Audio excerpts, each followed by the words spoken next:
1,50,000 కోట్ల ఒక mega project. Paris కంటే 5 రెట్లు పెద్దది. కానీ మీరు శాటిలైట్ ఇమేజెస్లో చూస్తే ఇక్కడ పెద్ద పెద్ద బిల్డింగ్స్ ఏం కనిపించవు. జస్ట్ ఎడారి మధ్యలో చిన్న చిన్న చెస్ బోర్డ్ బాక్సెస్ లాంటి మైక్రో స్ట్రక్చర్స్ మాత్రమే కనిపిస్తాయి.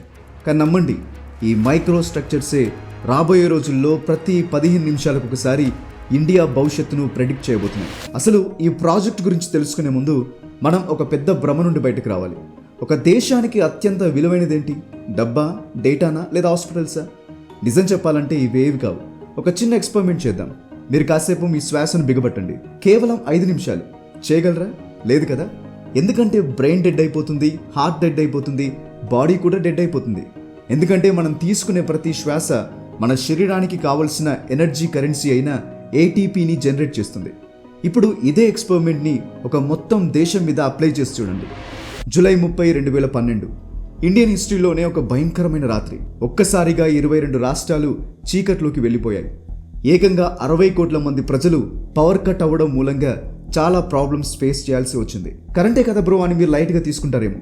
ఇది చరిత్రలోనే అత్యంత పెద్ద బ్లాక్అవుట్. 400 ట్రైన్స్ ఎక్కడికక్కడే ఆగిపోయాయి. ఢిల్లీ మెట్రో బంద్ అయిపోయింది. హాస్పిటల్స్ జనరేటర్లపై నడిచాయి. ట్రాఫిక్ సిగ్నల్స్ డెడ్ అయిపోయాయి. వాటర్ ప్లాంట్స్ షట్ డౌన్ అయ్యాయి. అన్నిటికంటే భయంకరమైన విషయం ఏంటంటే వెస్ట్ బెంగాల్, జార్ఖండ్లలో 200 మంది మైనింగ్ వర్కర్స్ భూమికి 700 మీటర్ల లోతులో చిక్కుకుపోయారు. గాలి ఆడక విపరీతమైన వేడిలో ఊపిరాడని వాతావరణంలో 8 గంటల పాటు నరకం చూశారు. ఒక్క స్విచ్ ఆఫ్ అయితే దేశంలో సగభాగం స్తంభించిపోయింది. ఒక్క రాత్రిలోనే మన దేశానికి 1000 కోట్ల నష్టం వచ్చింది. మరొక ఎగ్జాంపుల్ చెప్తా. 2022లో ప్రపంచంలోనే 3rd లార్జెస్ట్ ఎకానమీ అయిన జర్మనీ పరిస్థితి ఏమైందో తెలుసా? రష్యా ఉక్రెయిన్ వార్ స్టార్ట్ అవగానే ఆ ఇయర్ ఎండ్ అయ్యే టైంకి దాదాపు 24,000 కంపెనీలు దివాలా తీసే స్టేజ్కి వచ్చేసాయి. G7 కంట్రీస్లో వరుసగా 2 సార్లు రెసిషన్లోకి వెళ్ళిన ఏకైక దేశం జర్మనీ. జర్మనీ దగ్గర విపరీతంగా డబ్బు ఉన్నప్పటికీ ఏం చేయలేకపోయింది. ఎందుకో తెలుసా? మనం అనుకునే డబ్బు లేదా మనీ అనేది కేవలం ఒక అకౌంటింగ్ సిస్టమ్ మాత్రమే. అసలైన కరెన్సీ ఏంటో తెలుసా? ఎనర్జీ. అది మాత్రమే రియల్ ట్రాన్స్ఫర్మేషన్ తీసుకురాగలదు. దేన్నైనా మార్చగలదు. ఐరన్ ఓర్ని స్టీల్గా మార్చాలన్నా, కాటన్ని క్లాత్గా మార్చాలన్నా, కోడింగ్ని యాప్గా మార్చాలన్నా, ఒక ఐడియాని ఫ్యాక్టరీగా మార్చాలన్నా, ఆ ఫ్యాక్టరీ జీడిపిని క్రియేట్ చేయాలన్నా ఎనర్జీ కావాలి. మీరిప్పుడు ఈ వీడియో చూస్తున్నారంటే ఎనర్జీ కావాలి. ఏసీ నడవాలంటే ఎనర్జీ కావాలి. యూపీఐ పేమెంట్ అవ్వాలన్నా ఎనర్జీ, మెట్రో నడవాలన్నా ఎనర్జీ, చివరికి మీ గుండె కొట్టుకోవాలన్నా ఎనర్జీనే కావాలి. అందుకే మీరు ఒకసారి చరిత్రను చూడండి. ప్రపంచంలో ప్రతి సూపర్ పవర్ దేశం ముందుగా సంపాదించుకుంది ఎనర్జీనే. బ్రిటన్ కోల్ అంటే బొగ్గును పట్టుకుంది. రష్యా బాకు ఆయిల్ని పట్టుకుంది. అమెరికా తన ఓన్ సోర్సెస్ సెక్యూర్ చేసుకుంది. చివరికి 1600 కాలంలో నెదర్లాండ్స్ అనే ఒక చిన్న దేశం కూడా విండ్ ఎనర్జీ పవర్ మీదే ప్రపంచంలోనే అత్యంత సంపన్న దేశంగా మారింది. హిస్టారికల్గా ఎప్పుడూ ముందు ఎనర్జీ సెక్యూర్ అవుతుంది, ఆ తర్వాతే సామ్రాజ్యాలు డెవలప్ అవుతాయి. ఇది కథ కాదు, ఫండమెంటల్ ఫిజిక్స్. కానీ ఇండియా ఈ పరీక్షలో ఇప్పటి వరకు ఫెయిల్ అవుతూనే ఉంది. 17th సెంచరీ వరకు ఇండియా సోనేకి చిడియా అంటే బంగారు పక్షిగా పిలువబడేది. ఆ స్టేజ్ నుంచి పేద దేశంగా మారడానికి మెయిన్ రీజన్ ఏంటో తెలుసా? మన వాళ్ళు బట్టలు, మసాలా దినుసుల ట్రేడింగ్ మీద దృష్టి పెడితే వెస్ట్రన్ కంట్రీస్ ఎనర్జీ అయిన కోల్ అంటే బొగ్గు మీద దృష్టి పెట్టాయి. ఫలితంగా 1750 నుంచి 1900 మధ్య కాలంలో ప్రపంచ జీడిపిలో ఇండియా వాటా 25% నుంచి దారుణంగా 2%కి పడిపోయింది. అదే సమయంలో యూకే వాటా 23 నుంచి ఏకంగా 62%కి చేరుకుంది. ఈ రోజుకి ఇండియా ప్రతి సంవత్సరం లక్షల కోట్ల రూపాయలు కేవలం ఫారెన్ నుండి క్రూడ్ ఆయిల్ను ఇంపోర్ట్ చేసుకోవడానికి ఖర్చు చేస్తుంది. మనకు కావాల్సిన క్రూడ్ ఆయిల్లో 90% రష్యా, ఇరాక్ లాంటి దేశాల నుండి, న్యాచురల్ గ్యాస్లో 50% ఖతర్ నుంచి, కోల్ అంటే బొగ్గులో 23% ఇండోనేషియా, ఆస్ట్రేలియా నుంచి, ఎల్పీజీలో 60% యూఏఈ, వెస్ట్ ఏషియా నుండి ఇంపోర్ట్ చేసుకుంటున్నాం. ఇదే మన దేశానికి బిగ్ మైనస్. అంత డబ్బు మన దగ్గరే ఉంటే ఎలా ఉంటుందో ఒక్కసారి ఆలోచించండి. గ్రౌండ్ లెవెల్లో ఇండియా యొక్క ఎనర్జీ కన్సంప్షన్ ప్యాటర్న్స్ గమనిస్తే మన ట్రాన్స్పోర్టేషన్ ఆయిల్ మీద, వంట ఎల్పీజీ మీద, ఇండస్ట్రీస్ గ్యాస్ మీద, పవర్ ప్లాంట్స్ బొగ్గు మీద నడుస్తున్నాయి. ఇండియా ప్రపంచంలోనే ఎనర్జీని ఎక్కువగా వినియోగించే, అలాగే ఇంపోర్ట్ చేసుకునే దేశాలలో 3వ స్థానంలో ఉంది. మనం 4 వేరువేరు ఫ్యూల్ సోర్సెస్ మీద డిపెండ్ అయి ఉన్నాం. ఇలా 4 వేరువేరు ఫ్యూల్ సోర్సెస్ కోసం 4 పర్మనెంట్ సొల్యూషన్ వెతుక్కుంటూ పోతే మనకు ఎనర్జీ ఇండిపెండెన్స్ ఎలా సాధ్యమవుతుంది? అందుకే ఈ సమస్యలన్నిటికీ ఒకే ఒక సొల్యూషన్ ఉంది, అదే ఎలక్ట్రిసిటీ. ఎలక్ట్రిసిటీ ఫిజిక్స్ చాలా ఇంట్రెస్టింగ్గా ఉంటుంది. ఇది నిజానికి ఫ్యూల్ కాదు, కానీ అన్ని రకాల ఫ్యూల్స్ చేసే పనిని ఇదొక్కటే పర్ఫెక్ట్గా చేయగలదు. ఇంగ్లీష్ ఎలాగైతే ప్రపంచంలో చాలా దేశాల్లో వాడే యూనివర్సల్ లాంగ్వేజో, సేమ్ అలాగే ఎలక్ట్రిసిటీ అనేది దాదాపు అన్ని అప్లికేషన్స్లో వాడగలిగే యూనివర్సల్ ఎనర్జీ క్యారియర్. ఎలక్ట్రిసిటీని ఏ రకమైన ఫ్యూల్ నుంచి అయినా ప్రొడ్యూస్ చేయొచ్చు, ఎక్కడైనా వాడొచ్చు. కానీ ఇక్కడ కూడా ఒక పెద్ద ఛాలెంజ్ ఉంది. ప్రస్తుతం ఇండియా ప్రపంచంలోనే 3వ అతిపెద్ద ఎలక్ట్రిసిటీని వినియోగించే దేశం. అండ్ ఆ ఎలక్ట్రిసిటీలో దాదాపు 80% మనం బయటి దేశాల నుండి ఇంపోర్ట్ చేసుకునే కోల్ అండ్ గ్యాస్ నుండే జనరేట్ చేసుకుంటున్నాం. అంటే మన కరెంట్ని కూడా బయటి దేశాల నుండే ఇంపోర్ట్ చేసుకుంటున్నాం. దీనికి తోడు మనం ప్రజెంట్ ప్రొడ్యూస్ చేస్తున్న కరెంట్ కంటే దాదాపు 2-3 రెట్లు ఎక్కువ ప్రొడ్యూస్ చేయగలిగితేనే ఫ్యూచర్లో మన ఎలక్ట్రిసిటీ అవసరతలను తీర్చుకోగలం. ఎందుకంటే ఒకసారి మన డైలీ లైఫ్ చూస్తేనే అర్థమవుతుంది. మనం కొనే నెక్స్ట్ ఫోన్లో పెద్ద బ్యాటరీ ఉండాలి, next car electric car, next office AI powered, next hospital automated, next city IT hub. అంటే ఇండియా విపరీతంగా కరెంట్ను వినియోగిస్తుంది. దీనికి తోడు ప్యారిస్ అగ్రిమెంట్లో ఇండియా ఒక పెద్ద కమిట్మెంట్ ఇచ్చింది. 2030 నాటికి మనం ప్రొడ్యూస్ చేసే మొత్తం పవర్ కెపాసిటీలో 50% బొగ్గు, గ్యాస్ లాంటి వాటి నుండి కాకుండా నాన్ ఫాసిల్ సోర్సెస్ నుండే ప్రొడ్యూస్ చేస్తామని ప్రామిస్ చేశాం. India pledged that by 2030, half of its energy will come from renewable resources. ఇంత భారీ స్థాయిలో clean and cheap power every year ఇండిపెండెంట్గా ప్రొడ్యూస్ చేయడం ఎలా సాధ్యమవుతుంది?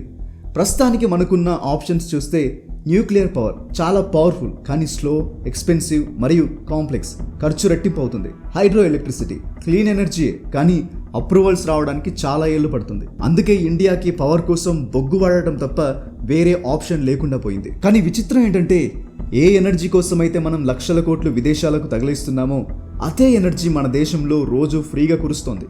అదే సన్లైట్. ఈ ప్రపంచంలో ఉన్న 830 కోట్ల జనాభా ఒక సంవత్సరం మొత్తం వాడే ఎనర్జీని సూర్యుడు కేవలం 1 గంటలో ఇస్తాడు. ఇండియా యొక్క జియోగ్రఫికల్ లొకేషన్ చూడండి, పర్ఫెక్ట్గా ట్రాపికల్ జోన్లో ఉంది.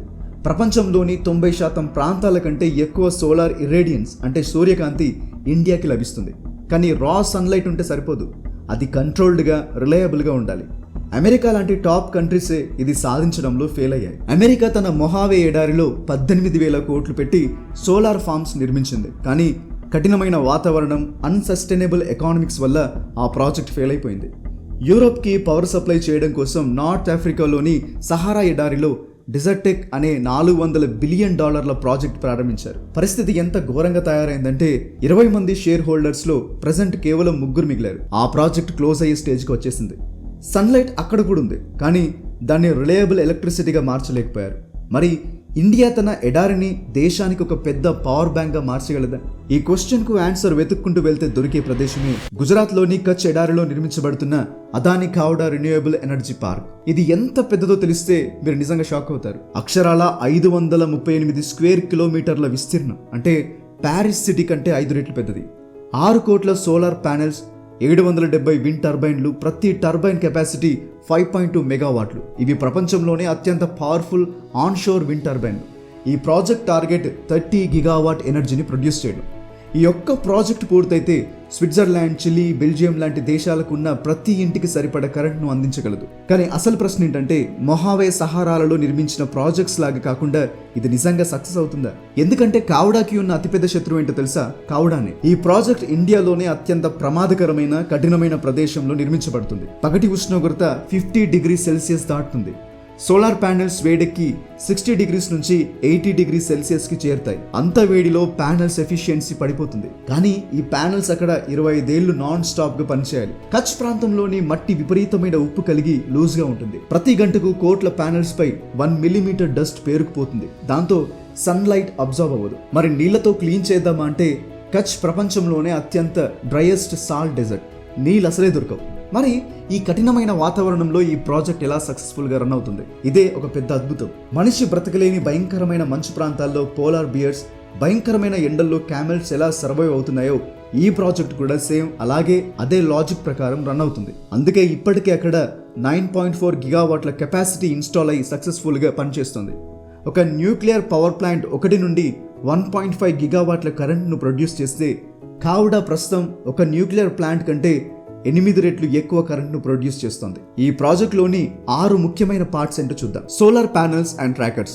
ఇవి మామూలు ప్యానెల్స్ కావు, డబుల్ ఫేస్డ్ అంటే బైఫేషియల్ ప్యానెల్స్. ఇవి పైన పడే ఎండనే కాకుండా కింద నేల నుండి రిఫ్లెక్ట్ అయ్యే వెలుతురును కూడా క్యాప్చర్ చేసి 30% ఎక్కువ హీట్ లేదా లైట్ని గ్రహిస్తాయి. అంతేకాదు సన్ఫ్లవర్ లాగా ఇవి సూర్యుడితో పాటు 180 డిగ్రీస్ రొటేట్ అవుతూ సూర్యుడిని చేజ్ చేస్తాయి. వెనకాల ఉన్న హింజెస్ ఆల్గోరిథమిక్ గా కంట్రోల్ అవుతూ సూర్యుడి వైపు ఆటోమేటిక్ గా తిరుగుతాయి. Waterless robotic cleaning.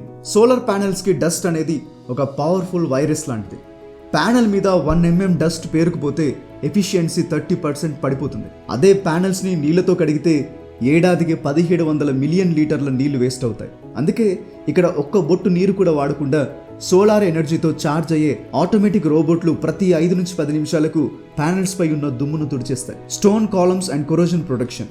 కచ్లోని ఉప్పు నేల మామూలు స్టీల్ని కొద్ది రోజుల్లోనే తినేస్తుంది. అందుకే ఇంజనీర్లు ఎడారి లోపలికి స్టోన్ కాలమ్స్ ని దించి లూజ్ సాయిల్ ని పటిష్టమైన ఫౌండేషన్ గా మార్చారు. సాల్ట్ అటాక్ తట్టుకునేలా కొరోజన్ రెసిస్టెంట్ మెటీరియల్స్ వాడి ఒక స్ట్రాంగ్ ఎకోస్కెల్టన్ ను నిర్మించారు. AI powered control room. Khavda project మధ్యలో ఒక కంట్రోల్ రూమ్ ఉంది. ప్రతి panel, inverter, wind turbine, grid data ఇక్కడి నుంచే మానిటర్ అవుతాయి. కానీ కేవలం మానిటర్ చేస్తే సరిపోదు. అందుకే ఈ కంట్రోల్ రూమ్ ప్రజెంట్లో కాకుండా 15 నిమిషాల భవిష్యత్తులో జీవిస్తుంది. Satellite images, weather forecast, wind speed, plant డేటాను ఏఐ మోడల్స్ అనలైజ్ చేసి రాబోయే 15 నిమిషాల్లో ఎండ ఎంతుంటుంది, గాలి ఎలా ఉంటుంది, పవర్ స్పైక్ అవుతుందా లేక డ్రాప్ అవుతుందా అని ప్రెడిక్ట్ చేస్తాయి. ఇండియా యొక్క ప్రెజెంట్ని స్టేబుల్గా ఉంచడం కోసం ఈ ఏఐ బ్రెయిన్ భవిష్యత్తును ప్రెడిక్ట్ చేస్తుంది. Battery storage and wind turbines. రాత్రి టైంలో సోలార్ పవర్ 0 అవుతుంది, కానీ నగరాలు, హాస్పిటల్స్ బంద్ అవ్వవు కదా. అందుకే పగలు ప్రొడ్యూస్ అయ్యే ఎక్స్ట్రా పవర్ పెద్ద పెద్ద బ్యాటరీస్ లో స్టోర్ అవుతుంది. పైగా ఇక్కడ విండ్ టర్బైన్స్ కూడా ఉన్నాయి. పగటిపూట ఎండతో కరెంట్ ప్రొడ్యూస్ అవుతే రాత్రిపూట గాలితో పవర్ జనరేట్ అవుతుంది. ఇలా మల్టిపుల్ సోర్సెస్ ద్వారా ఎనర్జీ స్టోర్ అయ్యి ప్రజలకు ఎకో ఫ్రెండ్లీ గ్రీన్ ఎనర్జీని, అది కూడా ఏ దేశం పైన ఆధారపడకుండా మనమే సొంతంగా ప్రొడ్యూస్ చేసి కోట్ల మందికి ఆల్రెడీ అందిస్తున్నాం. ఇంకా గర్వపడే విషయం చెప్పనా, ఈ ప్రాజెక్ట్కి అవసరమైన ప్రతి దాన్ని, సోలార్ ప్యానెల్స్ నుండి విండ్ టర్బైన్స్ వరకు అన్ని మనమే తయారు చేసుకుంటున్నాం. బయటి దేశం నుండి ఒక్క నట్టు గానీ బోల్ట్ గానీ ఇంపోర్ట్ చేసుకోకుండా ఫుల్ మేడ్ ఇన్ ఇండియా వస్తువులతోనే ఈ ప్రాజెక్ట్ రెడీ అవుతుంది. ఇంతవరకు silicon ingots, wafers, cells, modules, panels ఇవన్నీ వేరువేరు దేశాల నుంచి కొనేవాళ్ళు. కానీ ప్రజెంట్ ఇండియా వీటిని మన దేశంలోనే తయారు చేస్తుంది. అంతేకాదు కావడాలో వాడే 5.2 మెగావాట్ల జైంట్ విండ్ టర్బైన్లు కూడా ఫారిన్ కంట్రీస్ నుండి ఇంపోర్ట్ చేసుకోవడం లేదు. అవన్నీ ముంద్రాలోనే తయారవుతున్నాయి. గుజరాత్లో ఉన్న ముంద్రాలోని Adani Mundra solar techno park ఫెసిలిటీలోనే ఇవన్నీ తయారవుతున్నాయి. 2021లో ఇండియా కేవలం 8 గిగావాట్ల సోలార్ మాడ్యూల్స్ మాత్రమే తయారు చేసేది. కానీ 2025 నాటికి ఇది ఏకంగా 144 గిగావాట్లకు చేరుకుంది. అంటే 12 రెట్లు ఎక్కువ. ఫైనాన్షియల్ ఇయర్ 24లో $4.3 బిలియన్ ఉన్న సోలార్ ఇంపోర్ట్స్ ఫైనాన్షియల్ ఇయర్ 2025 నాటికి $2.1 బిలియన్ పడిపోయాయి. సగానికి సగం ఇంపోర్ట్స్ తగ్గాయి. ఏ చప్పుడు లేకుండా, హెడ్లైన్స్ లేకుండా ఇండియా ఇంపోర్టర్ స్థాయి నుంచి మ్యానుఫ్యాక్చరర్ స్థాయికి సైలెంట్ గా ట్రాన్స్ఫార్మ్ అవుతోంది. కావడా ప్రాజెక్ట్ సాధించిన అసలైన విజయం ఎడారిలో 6 కోట్ల సోలార్ ప్యానెల్స్ అమర్చడం మాత్రమే కాదు, ఏ జీవి బతకలేని కఠినమైన నేల మీద భారతదేశపు భవిష్యత్తును మార్చే ఒక కంప్లీట్ ఎనర్జీ ఇకోసిస్టమ్ను నిర్మించి చూపించింది. రానున్న రోజుల్లో గ్లోబల్ సూపర్ పవర్ దేశంగా ఎదగబోతున్న భారత్ ప్రగతికి ఈ ప్రాజెక్ట్ నిజమైన గుండె చప్పుడు. సో ఇది ఫ్రెండ్స్, కావడా మెగా ప్రాజెక్ట్ వెనుక ఉన్న అసలైన మాస్టర్ ప్లాన్ అండ్ సైన్స్. ఈ వీడియో మీకు నచ్చి మన దేశం సాధిస్తున్న ఈ సక్సెస్ మిమ్మల్ని గర్వపడేలా చేస్తుంటే వెంటనే లైక్ చేయండి. అండ్ ఈ వీడియో ప్రతి భారతీయుడికి చేరేలా షేర్ చేయండి.